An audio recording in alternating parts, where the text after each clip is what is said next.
Wala pa'y mahatag nga total damage cost ang lokal nga gamhanan sa lungsod sa Compostela. Sa naitawong pagbaha ni atong Miyerkules sa gabi apan, miabot yun sa 14 ka mga barangay ang apektado. Siloan meron din na adunay live report. Bye!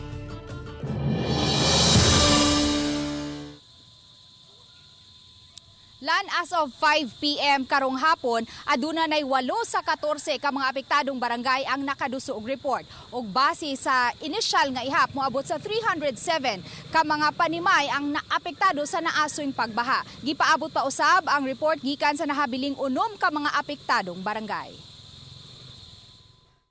Nahumana ang gihimong clearing operation sa mga personnel sa Disaster Risk Reduction and Management Office sa lungsod sa Compostela sa 14 ka mga barangay. Kini naglakip sa clearing operation sa Barangay Mulao, diin may dakong punuan sa kahoy ang natumba, paghawan sa spillway sa Barangay Basak ug ang pag-ugkat sa naanod sa sapa nga usa ka multicab. Sa pagsusi sa RTV Balitang Bisdak kagahapon sa lungsod sa Compostela, nasaksihan namo ang pagtinabangay sa mga DRRM personnel ug sa mga mulupyo sa dapit.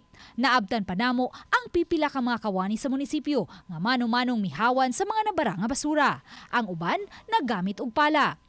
Giangkon sa pangu sa DRRM nga wala pa sila'y kaugalingong ekipo nga magamit sa mga dinagkong clearing operation. Wala pa gid ni ana kay murag napadjud kanang kulangan pa jud ang among budget but nami kuan nami budget allocate for the clearing operation. Matud ni Shadel Tagalog, pangu sa DRRMO Compostela nga wala sila magdahom nga masinati ang ingon niadto ka kusog nga pag-uwan nga misangput sa halapad nga pagbaha nga unta init man kaayo sa adlawan pa. Pagsugod sa uwan around 8 p.m.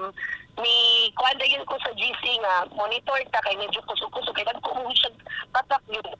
Wala ay 30 minutes na ada yung report nga from one of our upland barangays, which is Barangay Tubigan, nga iingon nga mag-evacuate daw sila mga resident sa Sitio Patag kay nilapaw na daw ang ilang sangi. Sa Barangay Tubigan, ubay-ubay nga mga residente ang gikinahanglang i-evacuate human sa napi sa baha ang ilang mga panimay.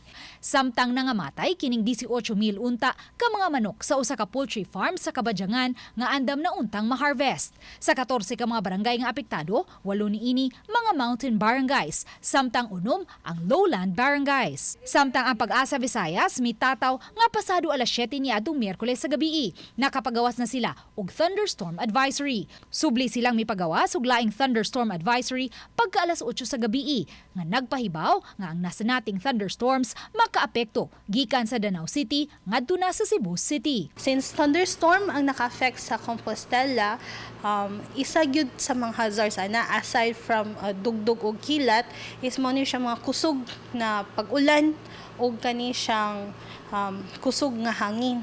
So, mao to na ilang na experience dito nga kusog nga uwan, unya naka-cause siya og mga pagbahapon. Base sa flood early warning system nga namuntar sa Pag-asa sa Dakbayan sa Danau, natala ang 74.4 millimeters o 370,000 ka mga baril sa tubig matag square kilometer ang nabubo nga uwan gikan sa alas 8 sa gabii hangtod sa alas 10 sa gabii. Ang maong gidaghanon sa uwan susama sa kadaghan sa uwan sulod sa 5 ka adlaw.